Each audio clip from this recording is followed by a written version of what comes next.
dhaabutu irra jiraata lagannaa nyaataa kana kan jedhantu jira. Kana haala isaan keessa jiranii fi tarii waan isaan sinitti himanii gara booda itti deebina. Kabajamtoonni daawwattoota keenyaaf dhaggeeffattoota keenyas nu wajjin tura. Boontuun waan har'a jiru kan nutti himtu ta'a. Mee sana dura boontu mana murtiitti dhaddacha hordofuudhaaf dhaqxanii turtanii.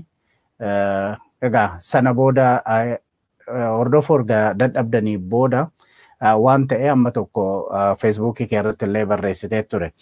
Mee jalqabaa kaasii maaltu ture maaltu adda godhe isa kana isa kaleessaa jechuu kiyya.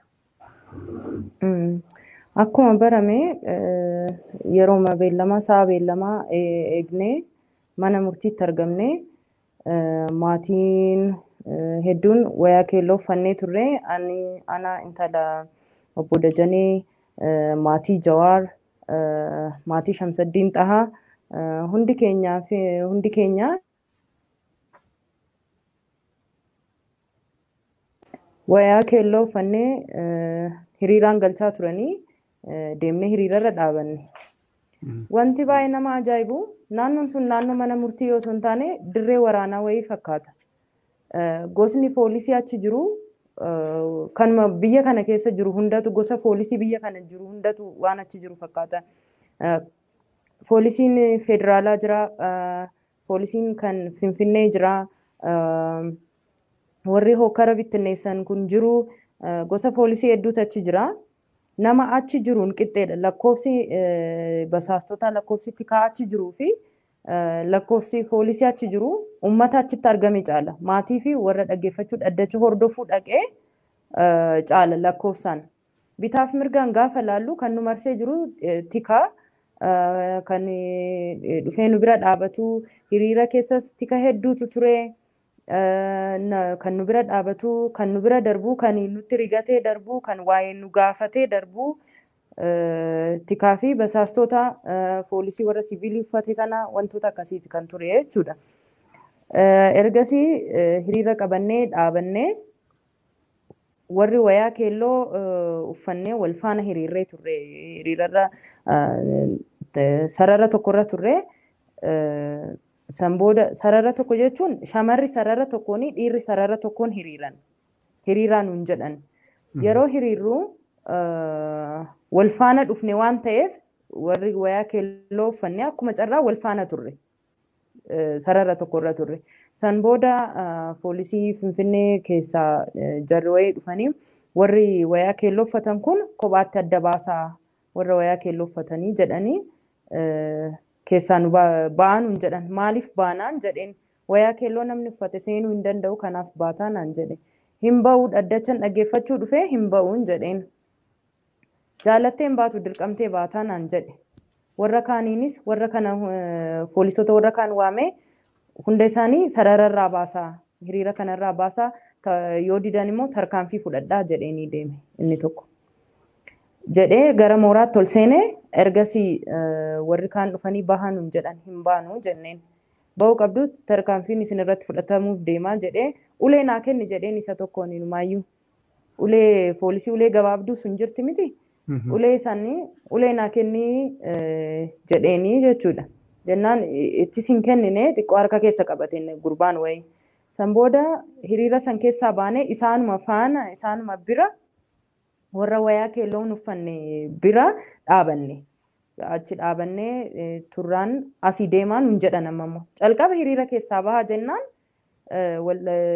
walitti deddeebisuu hedduu booda baane filannoo dhabnee hiriira san keessaa baaneetu bira dhaabanne. Hiriira san bira sarara kabiraarraa jechuudha.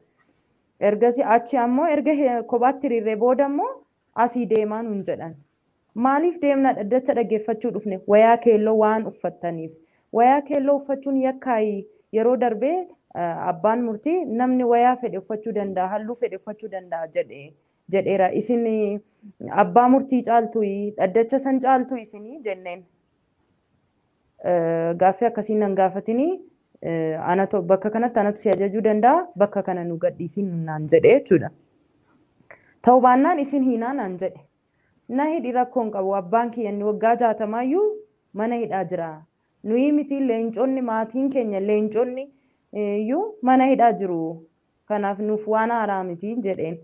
San booda waraqaa eenyummaa kiyya afaan harkaa fuudhee bilbilanii konkolaataadhaanii konkolaataa dafaatii fi fidaatii jara kana fe'aa nurraatii gara buufata poolisiitti ergaa jedhanii jechuudha.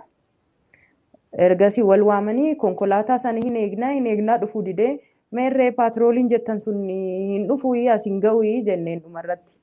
Maaliif achi dhaddachi jalqabaa jira yookiin ol hin seenne yookaan akka jedhamin hin hidhamne wannaarra aduurra nu dhaabanii jechuudha. Warra kaan jalaa galchaa.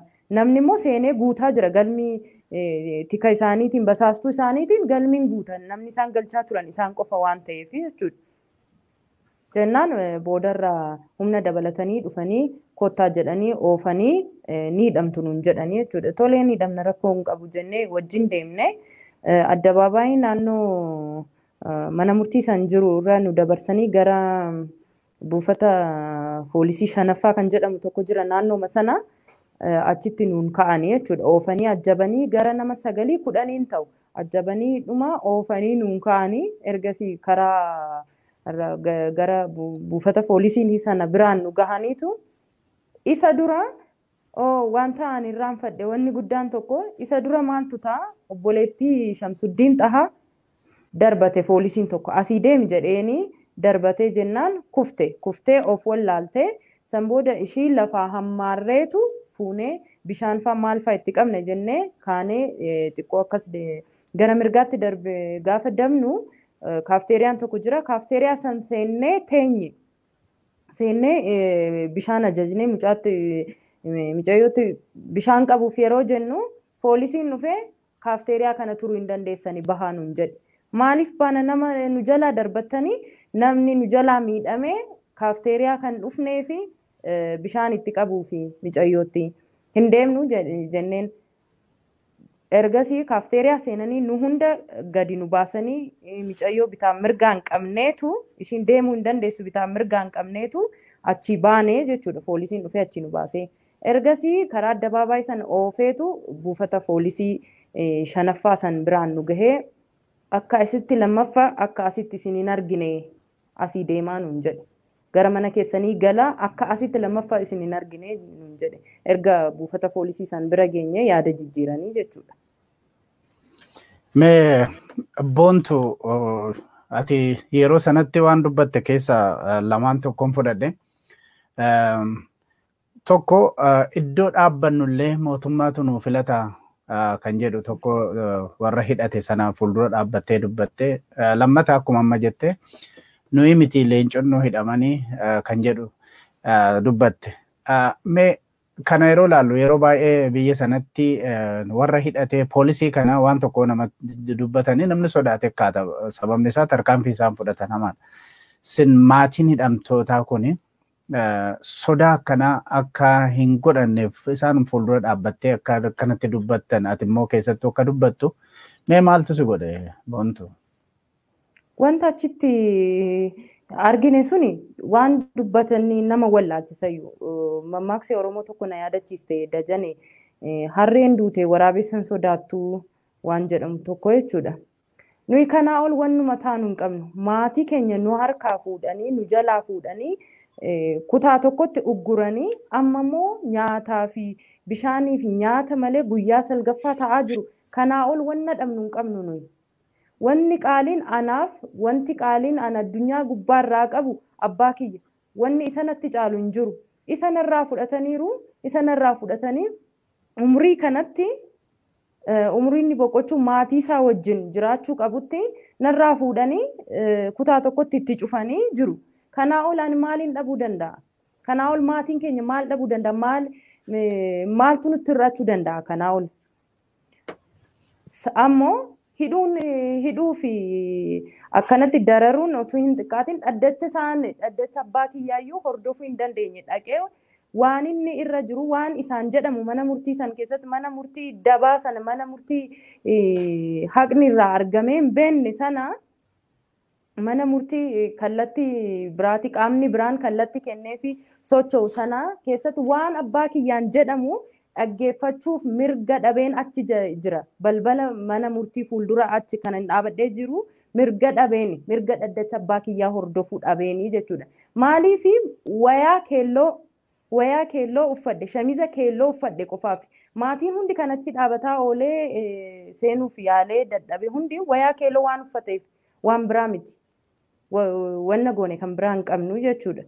Na hinumaayyuu achiyyuu balbala sanarraa nu ari'anii kaafteeriyaa seenne keessaayyuu nu ari'anii maalirra jira sadarkaa irra jiru agarsiisa. Sadarkaa akka sabaatti sadarkaa itti tuffatamnee jiru sadarkaa itti salphannee jiru agarsiisa kun. Lafa nuyi dhaabannu waan nuyi uffannu sadarkaa itti mootummaan nuu filu dabballoonni nuu filanirra geenye jechuudha. Kanaaf kanaa ol wannan dhabu hin qabu. Yoon hidhames yoo wanni fedhe natti dhufe kanaa ol wanni narra ga'u hin jiru wanni na dhukkubu hin jiru kana caalaa. Gaariidha. Boontuugaa akka maatiitti akka boontuttis wanti kana caalaa si dhukkubu akka hin jirre ibsite. Mee egaa obbo Baqqalaa Garbaa hidhamee lagannaa nyaatarra jira dadhabee yeroo jirutti ati intalli isaa akka dhaddacha hin hordofne egaa akka si dhorkan ibsite. Maatiin Jawaar Mohammadis bifuma sanaan dhorkame intalli obboleettii isaatii yeroo muraasaaf iyyuu akka hidhamteedha. Akkasumas kan Hamzaa Booranaa maatiin akka hin seenne dhorkame. Obboleettiin Shamsaddiin Xahaa immoo akka ammatti nutti himtutti miidhaatu irra ga'e dhaddacha obboleessa hordofuu dadhabuu bira darbee miidhaan irra ga'e. Sinitti dhaga'amuu akka maatiitti bira darbee uummata Oromootti yeroo akkana hooggantoonni siyaasaa isaa hooggantoonni isaa kan akka qaroo ijaasaatti ilaalu kaleessaa caaluu dhabee har'ammoo warra kana yeroo dararaa jiran bira darbanii maatii dararaa jiranii uummata Oromootti maaltu dhaga'amuu qaba jettaa atis gama keetiin? Mee isa dura waan tokko ni sitti hima wantan kaleessa baay'ee taajjabe keessaa tokko jechuudha. Dubartiin tokko maqaan ishee Madiinaa Waaqoo jedhamti. Kaleessuman achitti arganii dhaddacha dhaggeeffachuu dhuftee wayaa keelloon uffanne. Kan isheen uffatte wayaa gurraacha, wayaa aadaa gurraacha odaa ofirraa qabu. Feesbuukii kiyya irrattis barreessee maxxanseen ture suuraa ishee wajjin. Wayaa aadaa odaa ofirraa qabu gurraachaa fi diimaa halluu gurraachaa fi diimaa odaan isaa magariisa qabu uffatte. Wayaa keelloo halluun keelloon irra hin jiru. Rifeensa haga qeensaatti micayyoo sana dubartii sanaa halluu keelloon irra hin jiru. Garuu gaafa seenuudhaaf sakattaamtee seenuudhaaf jettu balbala irratti seenuu hin dandeessu jedheen. Maaliif hin seenu yeroo isheen jettee gaafattu odaa waan uffatteef wayaa aadaa odaa qabu waan uffatteefi jedheen. Ilaalaa egaa nuyi maatiin wayaa keelloo uffattanii saniif hin seentanii wayaa keelloon yakka ta'ee cubbuu ta'eetu biyya kanatti hin uffattan nuun jedhan haa ta'u tole. Wayaa keelloo nama hin uffanne wayaa aadaa nama uffate nama odaa uffateetu hin seentu jedhamee deebifame kaleessa. Wanta ajaa'ibee nama hin dhiisne jechuudha. Wayaan aadaan sun yakka ta'eetu mana murtii seenuu dadhabe. Namni wayaa san uffatee dhaddacha hordofuu dadhabee jechuudha. Wantootan kaleessa baay'ee na ajaa'ibsiise keessa irra waanan sila darbetu jiraafin kana kaase. Gara gaaffii keetiitti. Gaaffiin kiyyaa egaa sinitti bifa kanaan dhaga'ameeti jira maatiidha. Yeroo kanatti sinitti dhagahameeti jiru uummata Oromoo maaltu irraa eegama bifa kamiin itti dhaga'amutu irra jira kan jedhuun si gaafadhe. Egaa jarri kun kan maatii isaanii qofa miti. Baqqalaan kan haadha manaa isaatii, kan obbolaa isaatii, kan ijoollee isaatii qofa miti. Kan gosa isaatii qofa miti. Baqqalaan kan sabaati. Kan inni gaafachaa jirus gaaffii sabaati. Jawaaris akkasuma kan mucaa isaatii, kan haadha manaa isaatii, kan obboleessa obboleettii isaatii, kan gosa isaatii, balbala isaatii qofa miti. Hamzaanis Shamsuddiinis gaaffiin isaanii gaaffii sabaati. Gaaffii ummata keessa ummata kanaati malee dhuunfaan jarri kun wanna dhaban hin qaban wanna yookaan ammoo yakka isaan hiisisu kan biraa qabaatanii miti. Waan sabaaf bakka sana jiru waan sabaaf dararamaa jiru. Kanaaf akka sabaatti wanna kana kan nutti dhaga'amuu qabu, kan nu dhukkubuu qabu, jarri kun akkuma jedhe kan maatii isaanii qofaa miti. Kan ijoollee isaanii, kan haadha manaa, kan obbolaa isaanii qofaa miti, kan sabaati jarri kun. Kan isaan hoogganaa jiranis, kan isaan dura deemaa jiranis qabsoo sabaati malee qabsoo mana ofii waan gaaffii mana ofii gaaffii dhuunfaa isaanii qabaatanii miti. Hundi isaanii namoota jireenya dhuunfaa mataa isaanii sirriitti jiraachuu danda'an, ijoollee isaanii, maatii isaanii wajjin namoota jiraachuu danda'an, namoota galii gahaa qaban, namoota beekumsa gahaa qabanidha. Namoonni achitti dararamaa jiran. Gaaffiin isaan qaban gaaffii sabaa waan ta'eef qofa dararaa hamma kanaa argaa jiru. Guyyaa 9 guutuu bishaan malee, nyaata malee taa'uu jechuun nama sammuun yaadu hundaaf ni gala wanni kun. Akkam ulfaataa akka ta'e, akkam dadhabsiisaa akka ta'e. Fakkeenyaaf an har'a gaafan deemee isa argu abbaa kiyyaa qaallitti madhaquun yaadda'uu jalqabe. Amma booda kanaa dhuma kanaa qaallitti deemee fuula isaanii arguun yaadda'uu jalqabe. Fuula Jawaar, fuula Baqqalaa, fuula Hamzaa, fuula Shamsaddiin dhaqee arguun sodaadhe baqaade. Siqiquun jalqabe deemee jara sana argu. Maafi akka nama dhiigni keessaa dhumee addaateera, gogaan isaanii addaateera, garmalee dadhabaniiru, humna hin qaban, annisaan isaanii dhumee jira. Namoota akkasii an garaa ittiin dhaqee fuula isaanii dura dhaabadhuun dhabe. Akka itti dhaqeetin abbaa koo wajjin haasa'u fi abbaa koo fi leencota isaa wajjin jiran akka garaa ittiin dhaqee ilaaluun dhabe. Na dhukkubuu keessa darbee, na yaaddessuu keessa darbee jechuudha. Uummanni Oromoo wanna kana nurraa nu wajjin dhukkubsachuu danda'u qaba. Naa galaa namni hedduun nu gaafataa, nu bilbilaa, maal keessa jirtu, maalirra jiru nuun jedhaa, waa'ee fayyaa isaanii, haala isaanii nu gaafataa. Garuu sadarkaa nu dhukkubu, sadarkaa nutti dhaga'amurra gahuu qabaan jedhaan akka sabaatti. Maafi akkuma sila jedhee gaaffiin jara kana gaaffii sabaa malee gaaffii dhuunfaa hin qaban jarri kun. Wanna mana hidhaatti isaan dararu, wanna nyaata isaan lagachiisu, wanna bishaan isaan lagachiisu waan dhuunfaa hin qaban, waan waloo, waan sabaa malee jechuudha. Kanaaf akkanatti itti dhaga'amuu qaba uummanni keenya. Uummanni na dhagahaa jiru kun dhukkubbii an ittiin aadaa jiru kana na harkaa fuudhuu qaba. Dhukkubbiin maatiin keenya, wanna maatiin keenya ciniinsifataa jiru, wanna maatiin keenya aadaa jiru kana na harkaa fuudhuu qaba. Obboleeyyan na dhagaa jirtan, harmooliin, abbootiin Oromoo na dhagaa jirtan hundi keessa waan kana anaan qixxee isinitti dhaga'amuu qabaan jechuu barbaada. Boontu amma gaaffiin adda addaa kakka'aa jiru. Hidhamtoonni siyaasaa yeroo lagannaa duraan jalqabanii gaaffii 3 gaafataa turan. Isaan keessaa uffata keelloo warri uffatanii sababa sanaan hidhaman akka hiikamanii. Koloneel Gammachuu Ayyaanaa immoo bakka isaaf malutti iddoo hamtuu sanarraa iddoo bakka isaaf malutti akka fuudhanii dabarsan kan jedhuu fi maatii irra dararaa ga'u kana gaafatanii turan duraanii.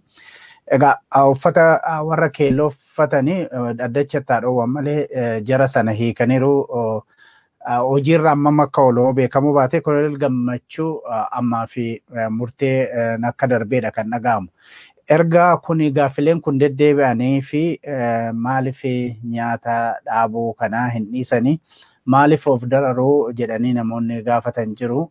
Kanaaf yaada maal qabdati? Nuyis namoota hedduutu nu gaafata.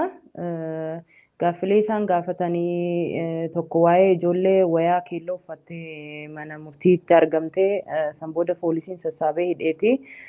Lammaffaa waa'ee Koloneel Gammachuu namoota yakka gurguddaa qabanii namoota ajjeechaadhaan himatamanii duriyyoota biyya kanaaf gamsiisaniif mana hidhaa saniif gamsiisanii wajjin hidhamuusaa mormuudhaan bakka isaaf malutti haa hidhamu jedhaniiti qabxii lammaffaanii.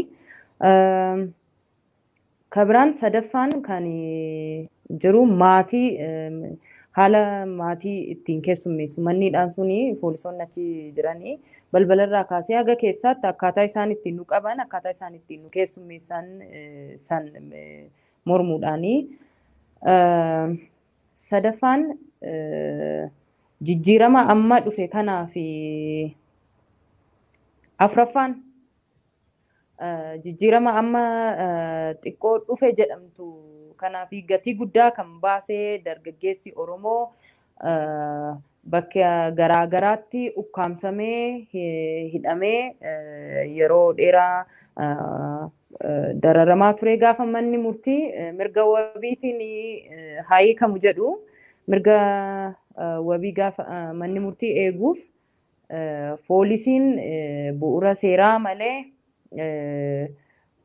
ukkaamsee deebi'ee fuudhee ajaja mana murtii san irra utaalee irra darbeeti ukkaamsee bakka birootti hidhaa kan jedhudha san mormuudha afuraffaan jechuudha shanaffaa irratti yeroo dhaabbileen namoonni siyaasaa Oromoo hooggantoota dhaabaa dabalatee dhaabbilee siyaasaa Oromoo keessa kan jiran namooti hedduun dhaabbata adda bilisummaa Oromoo keessaa Koongiresii Federaalistii Oromoo keessaa hooggantootaatii gubbaadhaa haga jalaatti kan jiran mana hidhaatti guramanii yeroo jiran kanatti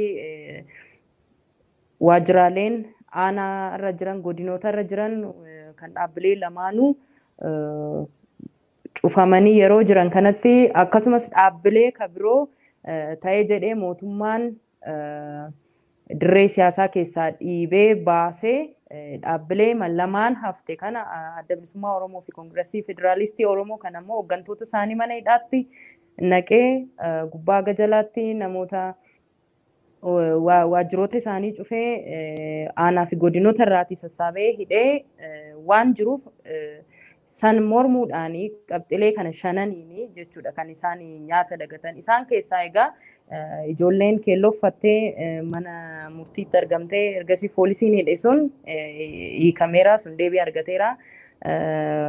Dhimmi koloneel Gammachuus manni murtii akka bakka sana akka inni baafamuuf murtii dabarsuun isaa hin beekama. Kun lamaan akka deebii argatetti ilaalama. Gaaffileen qabxileen sadan hafan garuu aga yoonaa maatii dararuu hin dhiisne, maatii daddarbachuu hin dhiisne, aduurra nu dhaabuu, sa'a dheeraa aduurra nu dhaabuu hin dhiisne tokko sanii akkuma jedhee dhaabbilee Oromoo, dhaabbilee siyaasaa Oromoo kaan ta'e jedhanii mooraa dirree dimokiraasii keessaati dhiibanii baasanii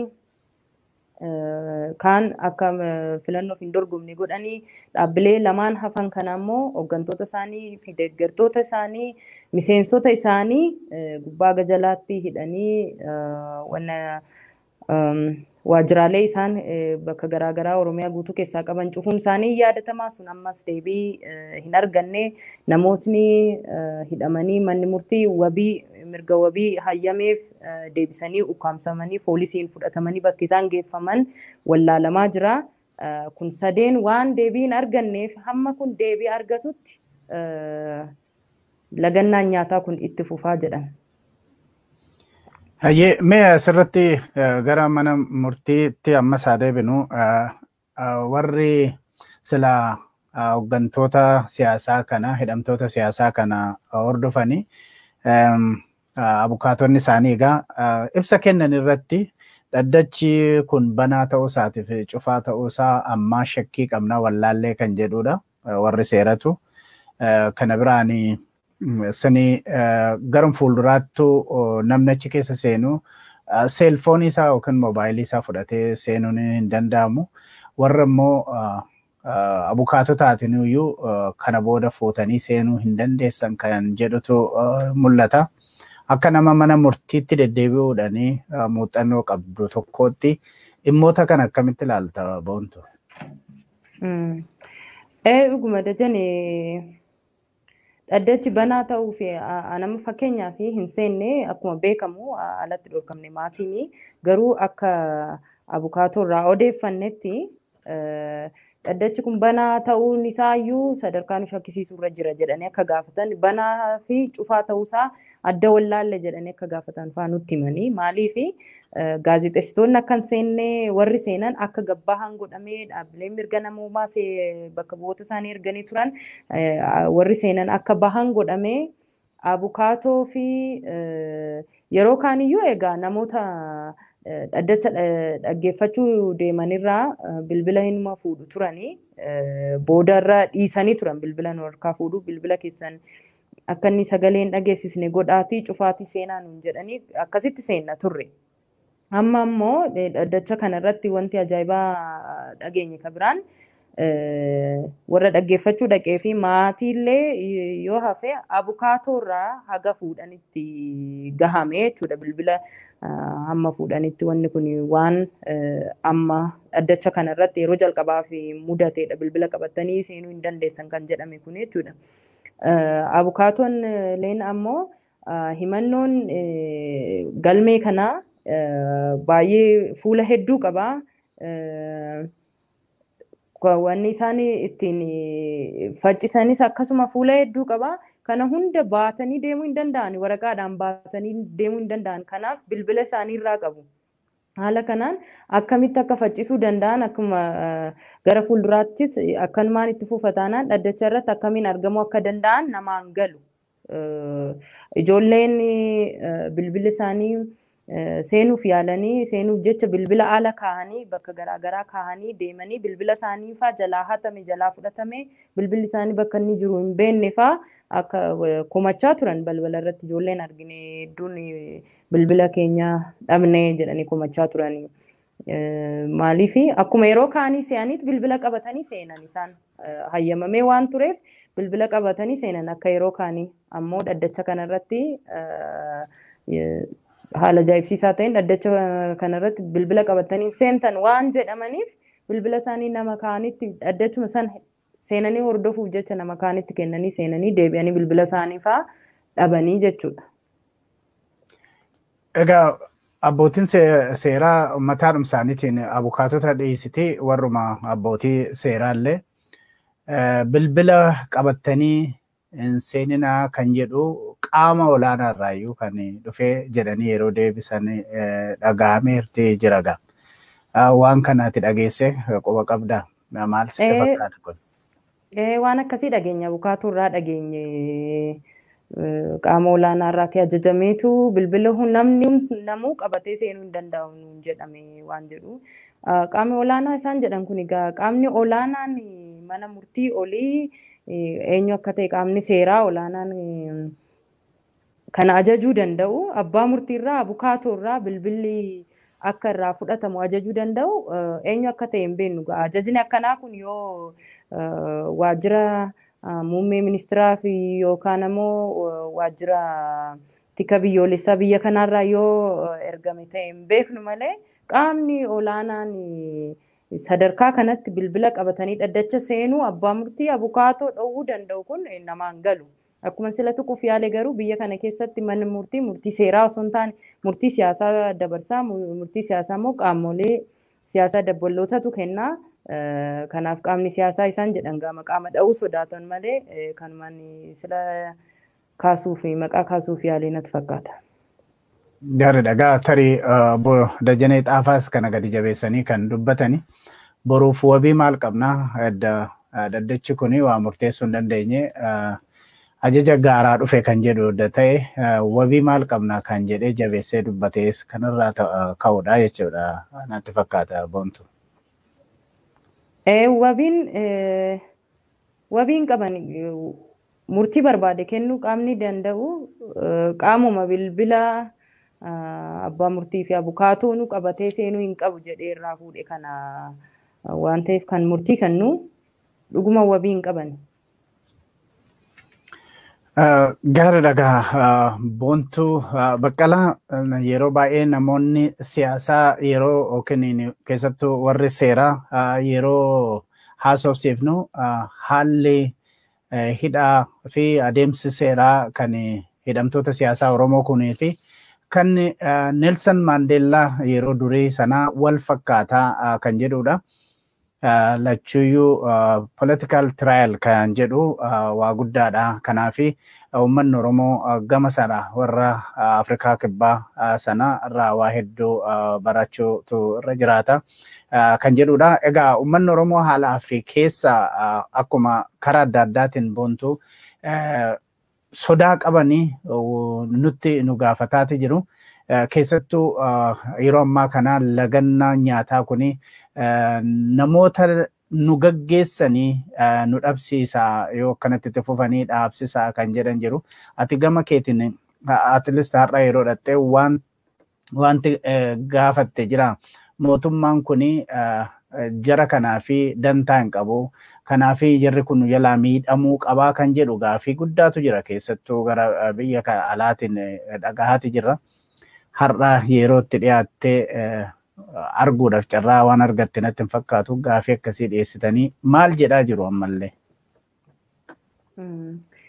Ani yeroon arge gaarifaatu guddaadhaan arge guyyaa guyyaan jarri kun humni isaanii dhumaa akkuma sila jedhee fuulli isaanii jijjiiramaan waan deemaa jiruuf rifaatu guddaadhaan arge yeroo dheeraallee wajjin haasa'uu hin dandeenye maaliif humnuma xiqqoo qaban annisaama baay'ee xiqqoo qaban kana qusachuu qabu borittiin dhaabachuu fi qusachuu qabu jedhee waan ani yaadee fi yeroo dheeraa wajjin hin haasofne namoonni hedduun illee achi turanii namoonni gaafachuu deemanii hedduun achi turanii abukaatoonis achi jira turanii isaan hunda bakka bu'ee Hamzaa Booranaatu nu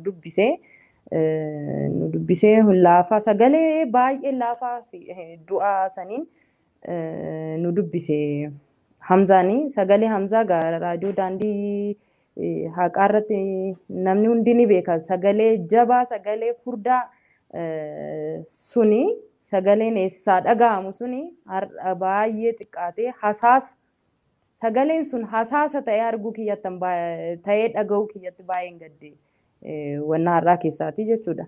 Hamzaan nu hundaan maal jedhee qabsootti jirraa gaaffii gaafanne qabnaa gaaffiin gaafanne gaaffii sabaati sun haga deebii argatutti itti fufnaa jedhe. Kanaa ol haasa'uu hin dandeenye san booda gara kutaa isaaniitti deebi'anii jechuudha.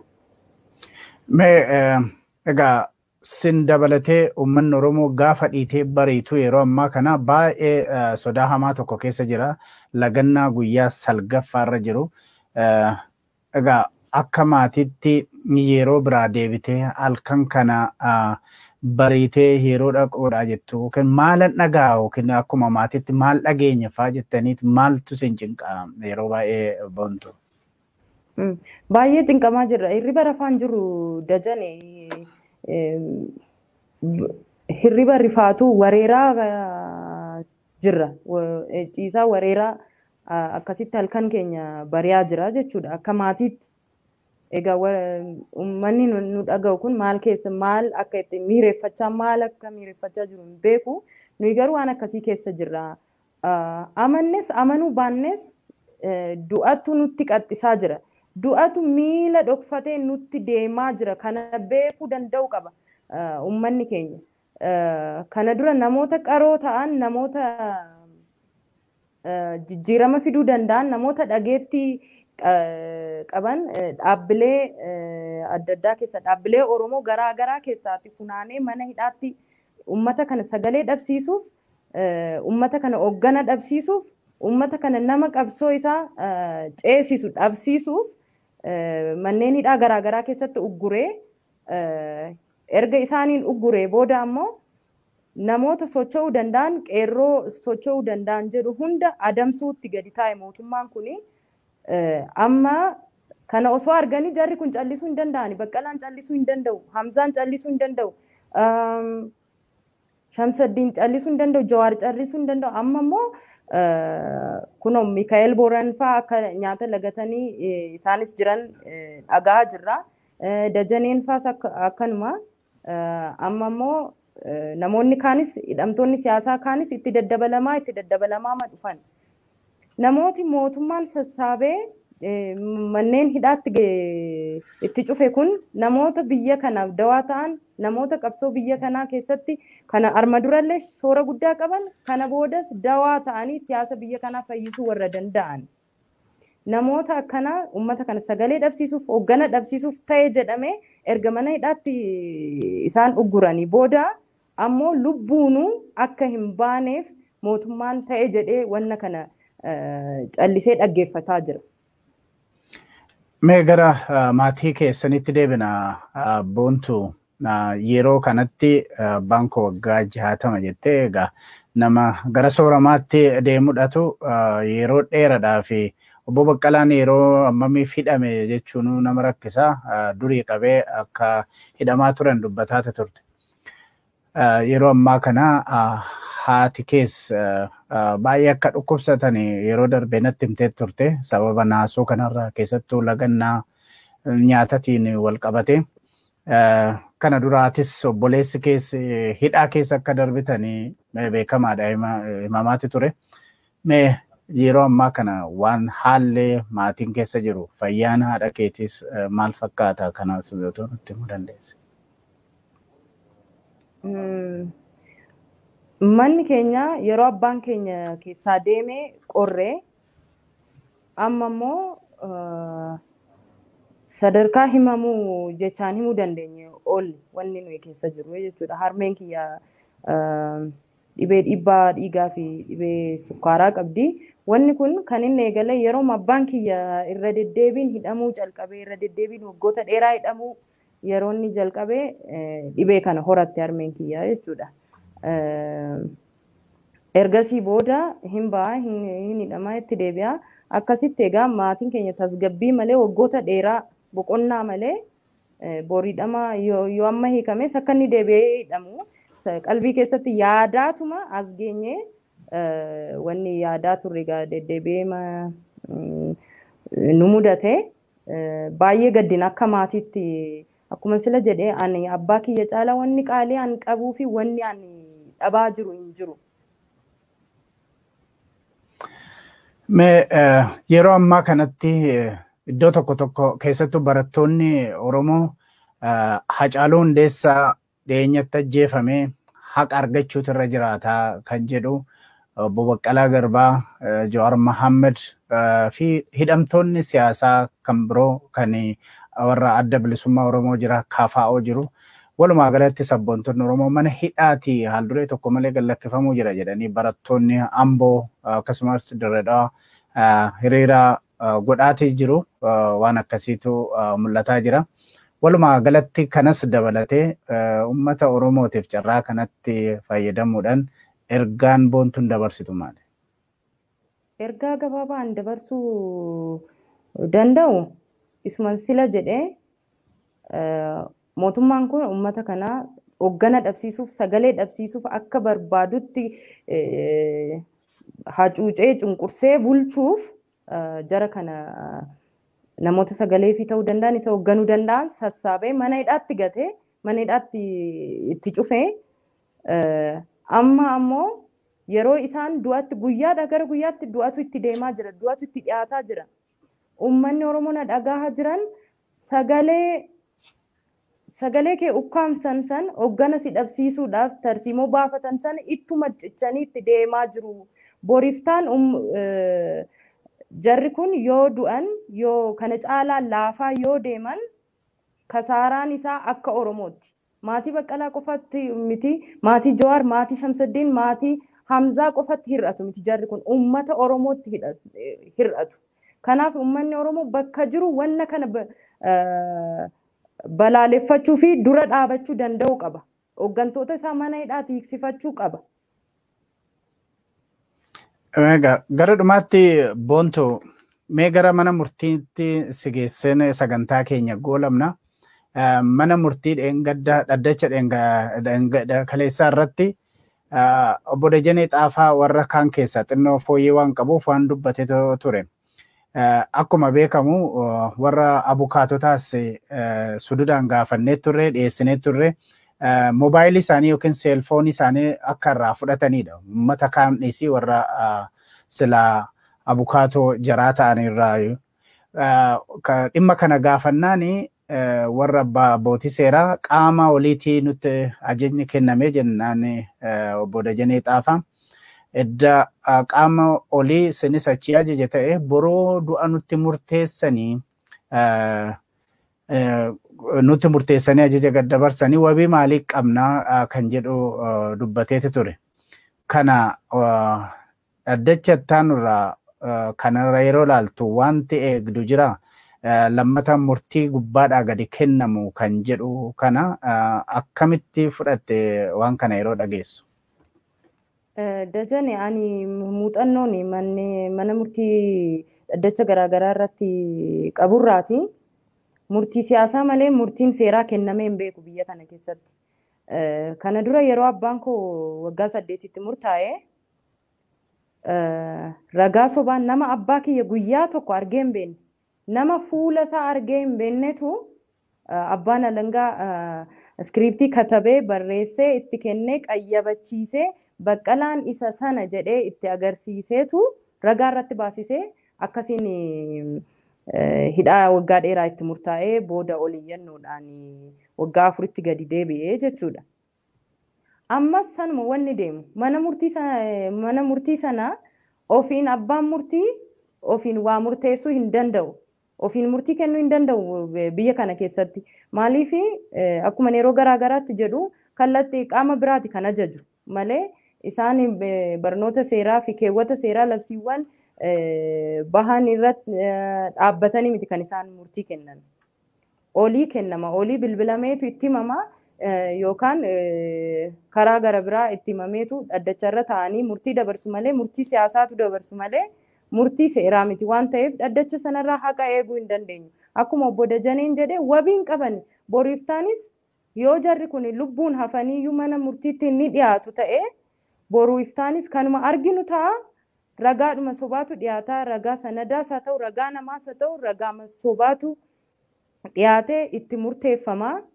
Umurii guutuus haa ta'u du'as haa ta'u waggaa meeqas haa ta'u murtii seeraati kan itti kennamu waan ta'eef abbaan murtii calliseetuma achi ta'a. Haa fakkaatuuf achi ta'a malee murtii kan kennu qaama biraati. Dhugaa dubbachuuf ammoo obbo galmee obbo Jawaar Siraaj jala namoota jiran dabalatee namooti seeraa siyaasaan hidhamanii ilaalcha isaanii qofaan hidhamanii biyya kana keessa jiranii calqaba itti murtaa'e.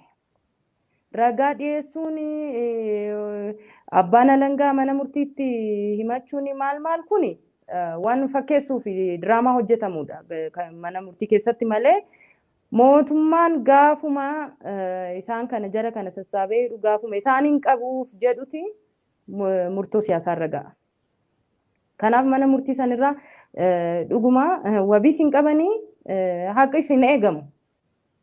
Wanni jara kana bilisa baasuu danda'u mana hidhaa sana keessaati yoo lubbuun jiraatan wanni isaan baasuu danda'u qabsoo Oromoon godhu qofa. Qabsoo qeerroon Oromoo qarreen Oromoo akka sabaatti dhaabannee goonu sirna nama nyaata sirna Oromoo sagalee dhabsiisuuf hoggana dhabsiisuuf Oromoo mancaasuuf muratee itti deemaa jiru kana kan ofirraa darbuu dandeenyu waloon tokko taanee dhaaban yoo mootummaa kana jala dhaabannee sirna kana ofirraa furguggisne malee filannoo biraan hin jiru.